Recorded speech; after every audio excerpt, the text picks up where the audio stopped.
What's up, fight fans? And we're back at it with another one here at Round One Sports Talk. Uh, every day the anticipation builds for this highly anticipated matchup between Stephen Fulton and Naoya, the Japanese fighter, and Nui. Now, anyway, sorry about that. Naoya Inoue comes to us from Japan. He has a record of 24 fights with 21 ways by knockout. Stephen Fulton is an American fighter that comes to us from Philadelphia, and he comes to us with a record with 21 fights and 8 ways by knockout. He is currently the WBC and the WBO champion of the world, and he is the reigning defending champion coming into this bout right here. Naoya Inoue vacated all 4 belts in the 118-pound division and has challenged Stephen Fulton for a shot at both of his titles, upcoming July 25th. Now, Stephen Fulton and his team have arrived in Japan, and I wanted to see what he looked like when he arrived in Japan. His beard was all scruffy, no haircut, puffed out a little bit like that. That means he doesn't have time for that. He's all business. He's come to Japan with one goal in mind: to defend the WBC and the WBO titles and to bring them back to United States of America with him when he returns. Now, his challenger coming into this event need no introduction. If you don't know of him, he is Naoya Inoue, a Japanese fighter, and he is challenging for these belts. But make no mistake, this man is very, very dangerous. He is a 3-division world champion, and he unified undisputed status at 118 pounds. Okay. So, there's not a lot of press conferences going along, in this fight. And I actually think that the promotions are dropping the ball on this one. They should be really, really boosting up this fight. It kind of seems like this fight is going under the radar a little bit, and it's one of the biggest fights because throughout the divisions, as Naoya Inoue pursues to chase greatness, he's going to start to become a big thing, and what he's doing is going to be starting to be talked about. Shall he win this fight right here, he's going to be put in different conversations now, okay? That would be 4 weight divisions, okay? And in each weight division, he has held a real world title. Not an interim title, not the Ring magazine. No, not, he's gotten a real, and that's real key, because at the end of the day, when he retires and goes to the Hall of Fame, they're going to acknowledge all his belts. There's not going to be any asterisk next to his belts that says he did win a belt in this division, but it's an interim title. It's not a real world title. Naoya Inoue does not fight for interim titles, okay? And one of the things that a lot of channels, for instance, I checked out this guy's channel. It's called Southpaw. If you want, check it out, I kind of think that, for as much as wisdom that some people do know, they kind of put their foot in their own mouth when they speak. Because he says that Naoya Inoue is a hype job and that he's on a protective list, right? And, on his very last video out of his own mouth, he says, and I repeat, I've only watched 4 of Naoya Inoue's highlights. He's never even actually watched him fight. Then he makes another statement that Naoya Inoue, of course, never sparred against a black American fighter, right? But he's under the impression he's never even seen a black person. Wow, that's a stretch. That's a real big stretch there, right? When in fact, if any of you would like, go look at Naoya Inoue's highlights. In his corner, you know how when your team goes to your corner and they're announcing you and they're saying your age, your weight, and you got your full team behind you and you know exactly who's on your team because they're dressed exactly the same. They all got the squad's uniform on, right? Okay. And not only he has the squad uniform on, right? But he's holding a belt. In Naoya Inoue's corner, there's a black dude in his corner almost every fight. In his own corner. In fact, there's a black American guy, African American guy, holding Naoya Inoue's WBO title. It's the burgundy one. They were all dressed in red. I'm not sure what fight it was. I know they were wearing red. I'm not sure what fight it was. I also think when he fought Donaire, he had a black dude in his corner too. So some of these things that they say, it's, you can tell that he's just repeating what he heard from his buddy's channel. Okay, I'm pretty sure he's well connected by this point. And he has a lot of friends and associates. But they're all saying the same narrative. And he seems to be just doing copy and print. That's it. With no study. He's blatantly telling you, I haven't even looked this guy up. That's just being biased right there. Look, there have been a lot of times in sport where we have seen great fighters do well. And the same division or lower division, Julius Jackson, the Hawk, right?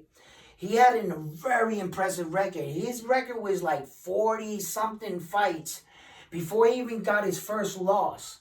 But not that his record was 40-something fights. I think his record was at one time like 40 fights and like 38 or 39 knockouts. Meaning he knocked out everybody but like 2 people. In impressive fashion too. But when he got up to the championship fights, he didn't even put up a good fight. He got wiped down so fast. When he got a shot at the title, he won it. Then the guy came and fought him for his title, wiped him down. He fought him in the rematch, wiped him down again. He comes back up, gets the belt, he gets wiped down again. We never hear from him again. I think he had 1 or 2 fights, and that was the end. There was a guy right there that I thought that his future looked real bright. I was ready to put him in categories like, Marvelous Hagler. I was ready to talk about him like Sugar Ray, Thomas the Hitman Hearns at one point in time. And he never quite lived up to those expectations, you see. And I can see where some people see those kind of performances and those guys do well over there. You see, European scene across the seas. I can see where that stigma kind of follows some boxers around not being from the USA. But Naoya Inoue is not that guy. Because I'm here to tell you, he's already been proven in United States of America. And he's already been proven by beating all the top guys in his division. He won the championship fights. He successfully defended his titles against the more Donaire, Rodriguez, McDonald. Okay, listen, the list goes on. Okay, he has put down these fighters. Now, time and time again, they keep saying that Naoya Inoue is a hype job. How could you call a man a hype job that has a 3-division world champion, 19 successful title defenses? He has an 87% knockout ratio, and he's knocked out 9 out of the last 10 opponents. And the only one that he did not knock out in that is the Donaire 1 fight, in which in actuality, he did knock him out in that fight. We've talked about this. So, I don't see where their real facts, just their opinions they're going to try to sway you. But what's really going on here is a really great boxing match. It's going to happen July 25th, and it's going to be early in the morning. I do not want you to miss this fight. Set your alarm clocks if you're going to watch this fight, to get up to watch this fight. Because, look, I might not even sleep the night before. I might just go right into the morning, okay? Because, I'm not going to miss this fight. Because I know that this is going to be that moment. And when you see this fight, okay, I've made predictions, right? But I'm pretty sure that in this fight, you're going to get that oh shit moment. There's going to be that moment in this fight where you're going to go, whoa, it's going to happen. And something in my gut, I don't know why, but I was just sitting down and I was thinking this over. Something in my gut tells me that Naoya Inoue is going to beat Stephen Kubo Fulton using his style. Yeah, you heard it. Using his style. I think he's going to show at some point in the fight. It's not like he's going to come out and use it right away. If the fight, goes a little bit into it, I think he's going to use Stephen Kubo Fulton's Philly shell style against him. When he had the fight against Paul Butler, he started to show flashes and flares. Did you not see when he went Roy Jones behind the back? Did you see when he fought Jason Maloney in Madison Square Garden? He did the little shoulder roll. So you can tell that Naoya Inoue has been getting training from American coaches. And so it's no secret he has gone down to Freddie Roach's gym numerous of times. And he's getting world-class fighters, okay? Adam Lopez was training with him at one point too, okay? And I think he got invited back. Don't quote me on that. I'm not sure if Naoya Inoue invited him back to the second part of the camp, because I would be lying if I told you I knew that, and I don't. But Adam Lopez had took to social media and he had said that Naoya Inoue liked what he brought to the table, and he said that out of all the training partners that day there, that he was asking him to come back. So I believe he did. Okay, so look, they're gonna need to make some stuff up, for Stephen Kubo Fulton, but they really don't have to. Because I'm going to tell you right now, Stephen Kubo Fulton didn't get this opportunity because he just rolled out of bed. Stephen Kubo Fulton earned this opportunity, and he deserves this moment. He deserves more media and more attention to this fight. Okay, Stephen Kubo Fulton, let me not remind you, right? At the time, he was the only American fighter and the only champion to successfully become a champion in the same year and unify in the same year at the end of the year. No other champion did that in that year. You know what I'm saying? So, he's not here by coincidence. Stephen Kubo Fulton has earned this fight. And this is one of the biggest fights of his career. And when I saw him get off the plane in Japan, I looked right into his eyes. I talked to you about this. The eyes never lie. He is in full gladiator mode. He is there. Listen, he had a little giggle. You could see him. He was answering some questions at the press conference. They were asking him some questions, and then some of the people try to make it like they were asking him stupid questions. They're Japanese.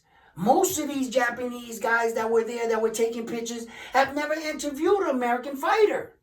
They're only interviewing Japanese fighter, European fighter. You know what I'm saying? And they're looking at Fulton like, and you better believe they're treating the man like a king over there. Yes, they are. So he kicks off the press conference. He answers a little bit of questions. And what do you mean they're stalling him? And you see, these guys are reaching for everything. Look, there's a time and place. He's a professional champion. His PR team, his management, they have every second of every step planned out when that man takes a left or a right. You better believe it. And if his coaches felt like the interview was taking too long or whatever, they say, hey, we're going to cut it short right here. We need to go train or freshen up. The fight is right around the corner. It's not like he's in the gym full blast training. No. This is a week out, a week and a half out. That's it. That when you're at that point in your training camp, you're just touching up on things, like going over things, just making it repetition in your head, the game plan. That's basically what you're doing. You're keeping your cardio up. You're going in jogging, in the pool perhaps, whatever they have lined up. But it's not like he's going hard in the gym right now in these last 10 days. You know what I'm saying? I'm going to take a chance again, his eye busted or something like that. No. So they're not trying to like purposely, people are reaching. They're reaching, okay? So from the moment he got there, he has a schedule. It's not like he's getting phone calls. Hey, come over here, blah, blah. No, he has a schedule. His management, this is professional. This is not amateur boxing. You're not on your own out there. This is a decorated Hottie champion we're talking about. He knows what he's doing. He has a time and place for everything. So, they have provided him with a spot out there, a gym. His training partners are out there. The whole team is out there. And I'm glad to see him touch down in Japan to get acclimated to the time frame. It's very big. Waking up in a different time frame can set you off. You need to get there. You should, a month might have been a long time, but the 2 weeks is pretty good. But you want to get there within 2 to 3 weeks to just really settle in, to the time, yeah. That is important. So Naoya Inoue's camp is reporting that everything's on schedule.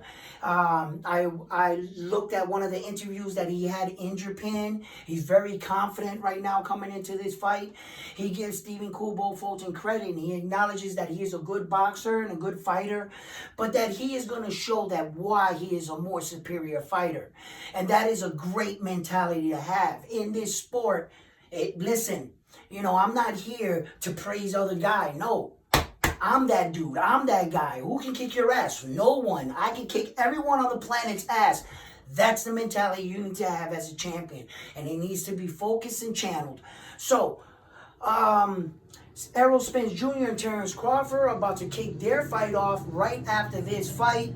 And like I said in my last video, if you ask me who do I got in the fight, I got the American. I got the American winning. I got the American being the first 147-pound unified, undisputed champion of the world. I believe it's going to be an American fighter on July 29th. Mark my words. Right? There we go. And that means that the Americans at the 147-pound division, we are dominating that division. If we're fighting against each other and there's no one else there to compete and this is the biggest fight, well then damn it if we're not at the top of those divisions right there, which is pretty good. Now, I'm getting Usyk signed to fight someone else, and Tyson Fury and Francis Ngannou, they're going to fight in October. I'm seeing it all over social media. What is going on? What is going on? We need to get our hands on one of those pieces of those heavyweight titles. Come on, America. You know what I'm saying? I know you're running your heavyweight champions along accordingly.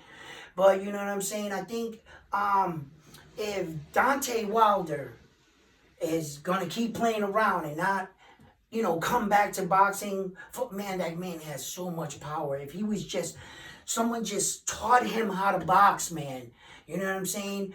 He would, if he was this dominant like that, imagine if he knew how to box, bro. We really need to get ourselves on a piece on one of those heavyweight belts, and, I look forward for the Naoya Inoue fight, and I even look forward for the Errol Spence and Terrence Crawford fight, because that is a truly 50-50 fight right there. I'm saying in the Naoya Inoue fight, sometimes I look at it 70-30, 60-40 when I want to be nice, because Stephen Kubo Fulton just hasn't fought enough championship fights, enough champions, and beat enough big talent in his own division to convincingly say, no, he's earned a 50-50 cut in this. No, he hasn't been as dominant as Naoya Inoue on his run. And you got to give him that factor, Naoya Inoue. The fact that they're fighting in Japan, I don't care what they say. Devin Haney went out to Australia and beat George Kamboza not once but twice. That's not easy to do. That's not easy to do. The great Marvelous Hagler went out to the UK to win his first belt. Bro, and he was the first boxer in boxing history to not be awarded his title in the ring. They threw bottles, spit on him. They were throwing all kinds of stuff. Man, they had to jump over and protect him and lead him out. Okay? And that was a real black eye for the UK scene, right? And Wembley, he was later ceremony in his next fight, and they put the belt on him. But that later in life came to really help out Marvelous Hagler in a sense, because they opened up the red carpet for him. They were so embarrassed about what those people did, and they wanted to tell him, hey, look, that was an embarrassing moment for us. And from that moment on, he actually bought a house out there, became a movie star, made a shit ton of money out there, man. They showed him mad love. So that actually came out later in his factor. But in the fight, going to another person's backyard to fight him, I don't care if the crowd is respectable or not. Every time you throw a punch, you don't got your people going crazy. You know what I'm saying? That's what home field advantage is like. Every time you're getting your shit off and you're getting in a groove and you want to hear and feel the energy of the crowd behind you, he's not going to have that. He's going to have to be cold, calculated, and focused the entire 12 rounds against this guy right here. He carries his power from round 1 to round 12. We've seen it, okay? He's not going to get tired, okay? And he is just a workhorse, a true workhorse. So what Stephen Kubo Fulton is going to have to do is overwork his volume, and keep Inoue and Naoya Inoue in front of him. And try to cut off the ring when he can, and try to push him back in the right times, and punch with him, a little bit. Don't be afraid to punch with him. He can stifle some of those power punches, and Stephen Kubo Fulton knows how to roll with a punch. He knows how to take a little bit of the power off the punch by rolling with the punch. There's real few boxers that can do that. Naoya Inoue has been criticized for keeping his head on the center line. Meaning, he doesn't really possess that kind of, he's always but he's working. You know what I'm saying? He's not scared to take a punch. And he can take a punch. He's basically telling you, you want to fight? You want to go gun for gun? I brought a big gun with me too. You know what I'm saying? And I will exchange. And I'm not going to move. He's basically telling you, I'm not going to move. Give me what you got. I'll give you what I got. Let's go. That's basically what he's doing. Because he doesn't have that real, but he does move his head. It's not like he's just like a robot. No. He knows how to roll with a punch. When you seen that with Jason Maloney, when he dropped him with the first one. You know what I'm saying? When Jason Maloney came out with the double jab and he hit him with that hook, he rolled like that with that second jab. He took the punch. He rolled with it to deliver his shot. So, it's not like he doesn't possess head movement. He does possess head movement. Yeah, he does. But in some situations, he will stand straight up. He's been known to keep his head on the center line. And I know that Stephen Kubo Fulton team has noticed that, So we're going to see how this fight plays out. There's many ways I've thought of this, but I have a gut feeling that he's going to try to put on a show, Naoya Inoue, and that he's going to beat Stephen Kubo. Unless he sees early that he hurts him, he could finish. I mean, this fight can go so many ways. It could be a short night. It could be a grueling night. It could be a one-sided beatdown for 12 rounds, okay? Or we can all be shocked and amazed and watch Stephen Kubo Fulton. You know, look, in order for Stephen, let's be honest, in order for Stephen Kubo Fulton to get a unanimous decision or even a decision in Japan, okay, look, Japanese judges are pretty fair. They're pretty fair, I gotta admit, okay? But corruption is corruption in the sport. I don't want to leave this fight to the judges. I don't think neither of these fighters want to leave this fight to the judges, okay? But Stephen Kubo Fulton would have to win 8 of the 8 rounds convincingly. He would have to win 8 rounds, I think, to get a decision in Japan. That's my opinion. I'm not saying that that's true. That is 100% my opinion, and I think that that's what he would have to do. And he would have to win those rounds convincingly against a guy like this, convincingly against a guy that's probably lost 3 or 4 rounds in his entire career. And you mean to tell me that, guys like Rodriguez and Donaire, Donaire was he was up there in age, but Donaire beat the guy that beat Naoya Inoue's kid brother. The loss that Naoya Inoue's kid brother had was the guy that had the WBC title. Donaire fought him, the French dude, I think it was. He's French or some shit like that. And he knocks him out. The guy that beat Naoya Inoue's kid brother. Okay? So he went on a 2-fight win streak, wins the belt, to get another crack at Naoya Inoue. So don't tell me that Donaire was washed.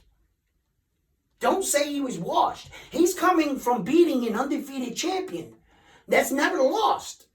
Younger than him. Way younger than him. Okay? So, if anything, Donaire was a crafty veteran that knew Naoya Inoue personally, that watched his style, that throughout the courses of the year, he has had the privilege to watch Naoya Inoue really close. In fact, he studied him so well that the first fight went to a 12-round decision. But the second fight, Naoya Inoue didn't play around with him. The second fight, he blew him out the water. So that's what I mean. The guys that he has fought are high-level guys. And if you ask me, Donaire has more fighting experience, and I believe is a more technical fighter than Stephen Kubo Fulton. Stephen Kubo Fulton, I've heard that people call his style, if there ever was such a style, a kind of looping style. He kind of like goes around the guy's punches, and his gloves. He has like a looping style, where he comes around. He goes down the middle and he goes to the body, but it's more looping, right? You can't fight Naoya Inoue like that. That's not going to work out too good for you. And if you got a fighter that is used to fighting like that, one training camp is not going to change your fighter into this superior super fighter. In one training camp, there's only so many things he can learn. Once he gets hit, cracked hard, and he gets hurt, he's going to go right back to the fighter he was.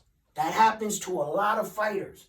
It takes a real special fighter to really follow the game plan and to stay with it even when the game plan, you're sinking. Either you or your coach got to say, this ain't working. And you got to be able to switch it up, but you got to be able to switch it up with the confidence that you're still in the fight and that you can win the fight, not just surviving. And depending what happens in this fight, he's going to go back to being Stephen Kubo Fulton. You know what I'm saying? He might have better stamina. He might be tighter. His punches could be more crisp. and he probably could, but if he can maintain that, then good for him. But if he's hurt and he gets hit hard and he gets banged around for a few rounds, mark my words, he's going to turn into the old Stephen Kubo Fulton.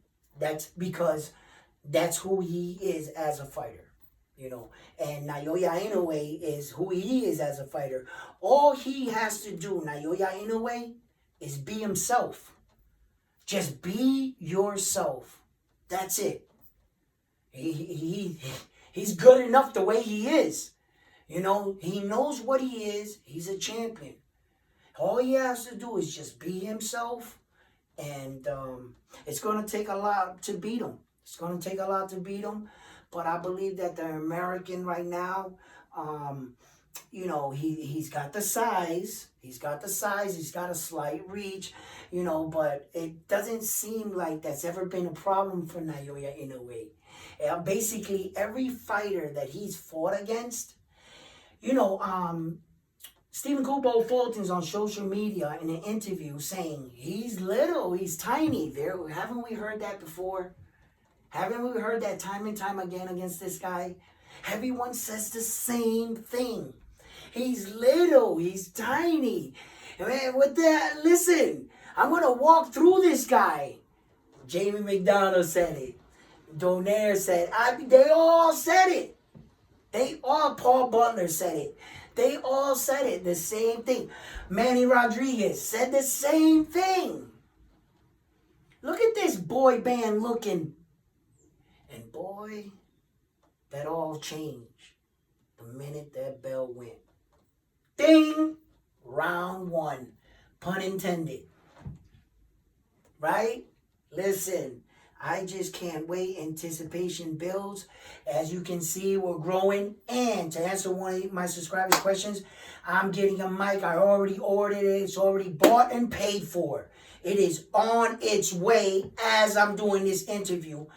Then when I get that one, no, I got the real deal. You'll see. So I want to start the podcast and probably getting some of my subscribers to tune in, and we could talk. We could talk boxing, we could talk opinions. You know what I'm saying? None of us gotta yell. None of us gotta swear or disrespect another boxer to get our point across. We can have an intelligent conversation as men and still root for our guy and be passionate about it all at the same time. I do it all the time, So, if you're like me and you want to have an intelligent boxing conversation without biased feedback, because you have the right to tell me how Stephen Kubo Fulton is going to fight or who's going to win in the Errol Spence Jr. fight and why. You know what I'm saying? And, I'm probably going to agree with you because that's how you see it. And that's how you see it. So, look, I'm going to cut this video right here. This is all I got for you. Please like, subscribe, share the videos. And like always, I'm on to the next one. Peace.